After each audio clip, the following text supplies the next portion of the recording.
Begini Pak, Aceh ini terlalu lama terjadi keterpurukan. Zamannya Orde Baru, sumber daya alam Aceh yang namanya Arun ya Pak.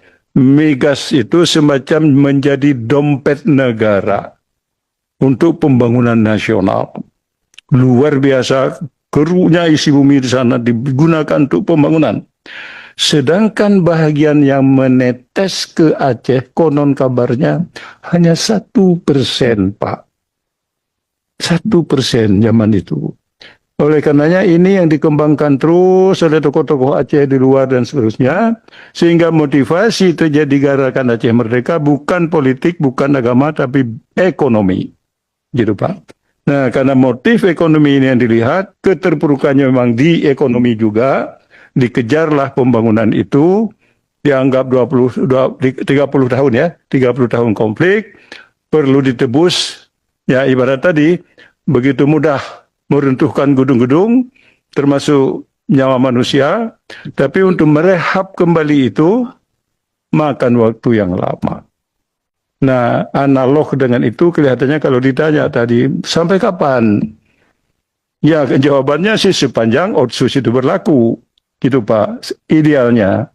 Tapi coba dikuantifikasi juga, logika saya mengatakan maybe twice Pak, atau 2 times.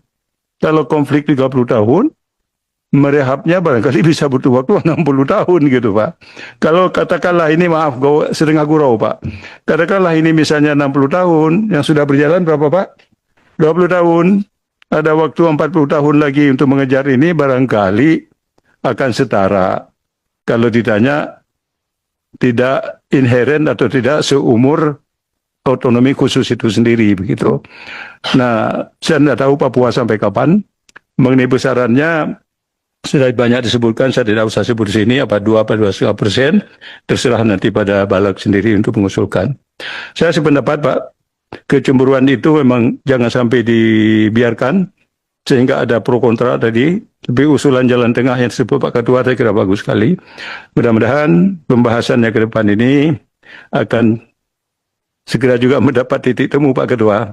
Karena dulu kami waktu buat undang-undang ini dulu khawatir sekali, DIM-nya 1.500. Waktunya ditunggu-tunggu, April harus selesai. Ibu Megawati turun tangan langsung kasih arahan kepada sutradara Ginting dan sebagainya. Akhirnya kerjasama yang baik, soliditas yang tinggi, relatif cepat selesai undang-undang ini. Mudah-mudahan revisi pun kira-kira nuansa itu ada bersama tim Balek khususnya untuk revisi undang-undang. Terima kasih Pak.